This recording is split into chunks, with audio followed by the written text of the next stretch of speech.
Now Jesus' mother and brothers came to see him, but they were not able to get near him because of the crowd. Someone told him, "Your mother and brothers are standing outside, wanting to see you." He replied, My mother and brothers are those who hear God's word and put it into practice. While Jesus was still talking to the crowd, his mother and brothers stood outside, wanting to speak to him.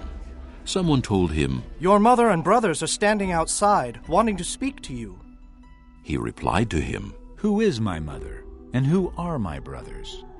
Pointing to his disciples, he said, Here are my mother and my brothers. For whoever does the will of my Father in heaven is my brother and sister and mother. Then Jesus' mother and brothers arrived. Standing outside, they sent someone in to call him. A crowd was sitting around him, and they told him, "Your mother and brothers are outside looking for you." Who are my mother and my brothers? He asked. Then he looked at those seated in a circle around him and said, Here are my mother and my brothers. Whoever does God's will is my brother and sister and mother. That day, when evening came, he said to his disciples, Let us go over to the other side. Leaving the crowd behind, they took him along just as he was in the boat. There were also other boats with him. A furious squall came up, and the waves broke over the boat, so that it was nearly swamped. Jesus was in the stern, sleeping on a cushion. The disciples woke him and said to him, "Teacher, don't you care if we drown?" He got up, rebuked the wind, and said to the waves, "Quiet. Be still." Then the wind died down, and it was completely calm. He said to his disciples, Why are you so afraid? Do you still have no faith? They were terrified and asked each other, "Who is this? Even the wind and the waves obey him." Chapter 5. They went across the lake to the region of the Gerasenes. When Jesus got out of the boat, a man with an evil spirit came from the tombs to meet him. This man lived in the tombs, and no one could bind him anymore, not even with a chain. For he had often been chained hand and foot, but he tore the chains apart and broke the irons on his feet. No one was strong enough to subdue him. Night and day among the tombs and in the hills, he would cry out and cut himself with stones. When he saw Jesus from a distance, he ran and fell on his knees in front of him. He shouted at the top of his voice, "What do you want with me, Jesus, Son of the Most High God? Swear to God that you won't torture me!" For Jesus had said to him, Come out of this man, you evil spirit. Then Jesus asked him, What is your name? "My name is Legion," he replied. "for we are many." And he begged Jesus again and again not to send them out of the area. A large herd of pigs was feeding on the nearby hillside. The demons begged Jesus, "Send us among the pigs. Allow us to go into them." He gave them permission, and the evil spirits came out and went into the pigs. The herd, about 2,000 in number, rushed down the steep bank into the lake and were drowned. Those tending the pigs ran off and reported this in the town and countryside, and the people went out to see what had happened. When they came to Jesus, they saw the man who had been possessed by the legion of demons, sitting there dressed and in his right mind, and they were afraid. Those who had seen it told the people what had happened to the demon-possessed man, and told about the pigs as well. Then the people began to plead with Jesus to leave their region. As Jesus was getting into the boat, the man who had been demon-possessed begged to go with him. Jesus did not let him, but said, Go home to your family and tell them how much the Lord has done for you, and how he has had mercy on you. So the man went away and began to tell in the Decapolis how much Jesus had done for him, and all the people were amazed. Then he got into the boat, and his disciples followed him. Without warning, a furious storm came up on the lake, so that the waves swept over the boat. But Jesus was sleeping. The disciples went and woke him, saying, "Lord, save us! We're going to drown!" He replied, You of little faith, why are you so afraid? Then he got up and rebuked the winds and the waves, and it was completely calm. The men were amazed and asked, "What kind of man is this? Even the winds and the waves obey him." When he arrived at the other side in the region of the Gadarenes, 2 demon-possessed men coming from the tombs met him. They were so violent that no one could pass that way. "What do you want with us, Son of God?" They shouted, "Have you come here to torture us before the appointed time?" Some distance from them, a large herd of pigs was feeding.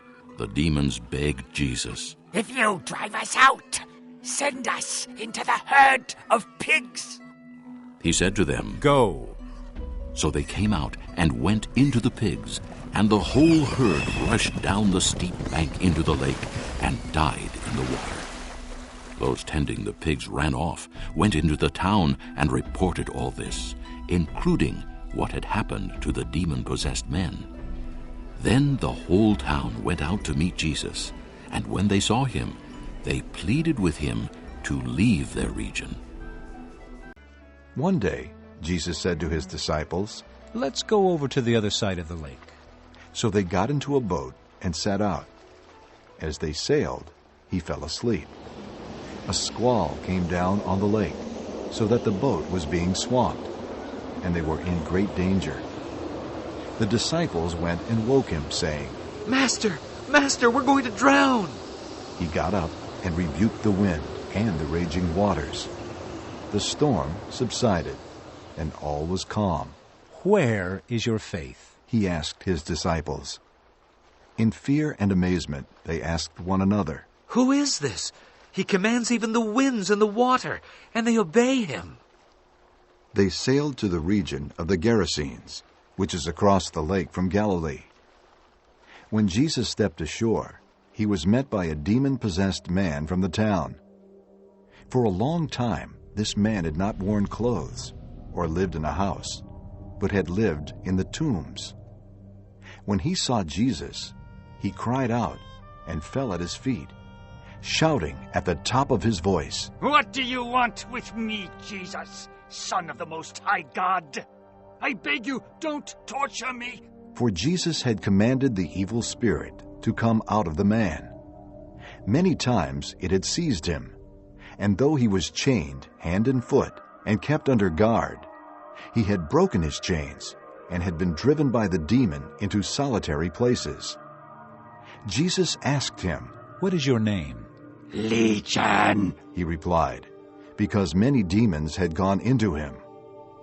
And they begged him repeatedly not to order them to go into the abyss.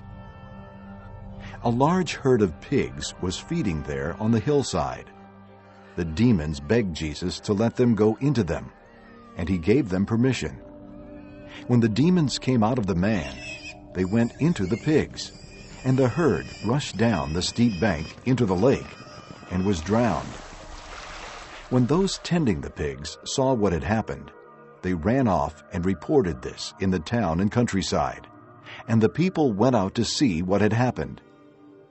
When they came to Jesus, they found the man from whom the demons had gone out, sitting at Jesus' feet, dressed and in his right mind. And they were afraid. Those who had seen it told the people how the demon-possessed man had been cured. Then all the people of the region of the Gerasenes asked Jesus to leave them, because they were overcome with fear. So he got into the boat and left. The man from whom the demons had gone out begged to go with him, but Jesus sent him away, saying, Return home and tell how much God has done for you. So the man went away and told all over town how much Jesus had done for him. When Jesus had again crossed over by boat to the other side of the lake, a large crowd gathered around him while he was by the lake. Then one of the synagogue rulers, named Jairus, came there.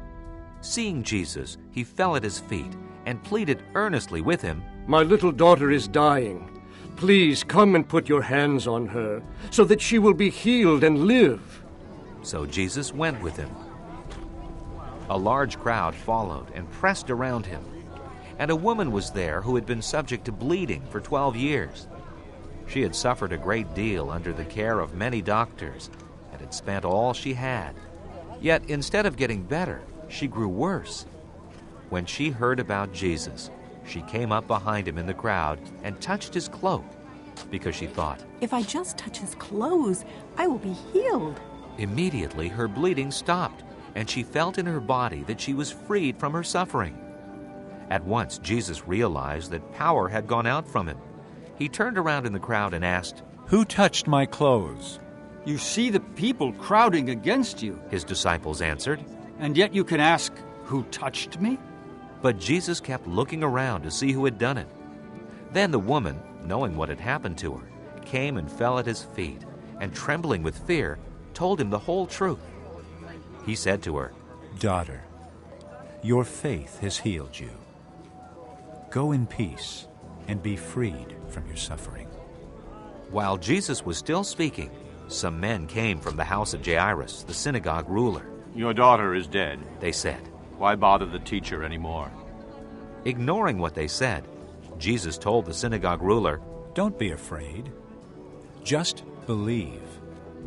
He did not let anyone follow him except Peter, James, and John, the brother of James. When they came to the home of the synagogue ruler, Jesus saw a commotion, with people crying and wailing loudly. He went in and said to them, "Why all this commotion and wailing? The child is not dead, but asleep." But they laughed at him. After he put them all out, he took the child's father and mother and the disciples who were with him, and went in where the child was. He took her by the hand and said to her, "Talitha cum," which means, "Little girl, I say to you, get up." Immediately the girl stood up and walked around. She was 12 years old. At this they were completely astonished. He gave strict orders not to let anyone know about this, and told them to give her something to eat. While he was saying this, a ruler came and knelt before him and said, "My daughter has just died, but come and put your hand on her and she will live." Jesus got up and went with him, and so did his disciples. Just then, a woman who had been subject to bleeding for 12 years came up behind him and touched the edge of his cloak. She said to herself, "If I only touch his cloak, I will be healed." Jesus turned and saw her. "Take heart, daughter," he said. "Your faith has healed you." And the woman was healed from that moment. When Jesus entered the ruler's house and saw the flute players and the noisy crowd, he said, "Go away. The girl is not dead, but asleep." But they laughed at him.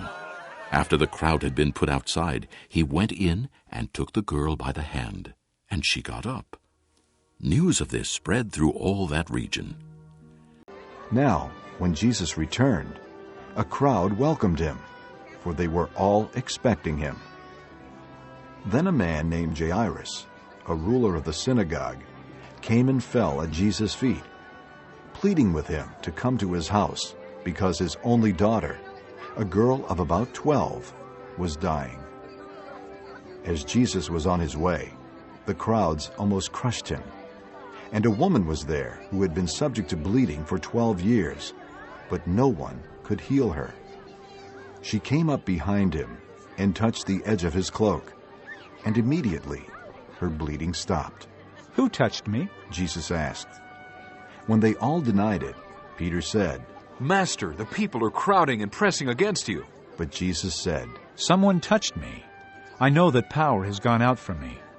Then the woman, seeing that she could not go unnoticed, came trembling and fell at his feet. In the presence of all the people, she told why she had touched him, and how she had been instantly healed. Then he said to her, "Daughter, your faith has healed you. Go in peace." While Jesus was still speaking, someone came from the house of Jairus, the synagogue ruler. Your daughter is dead, he said. Don't bother the teacher anymore. Hearing this, Jesus said to Jairus, "Don't be afraid. Just believe, and she will be healed."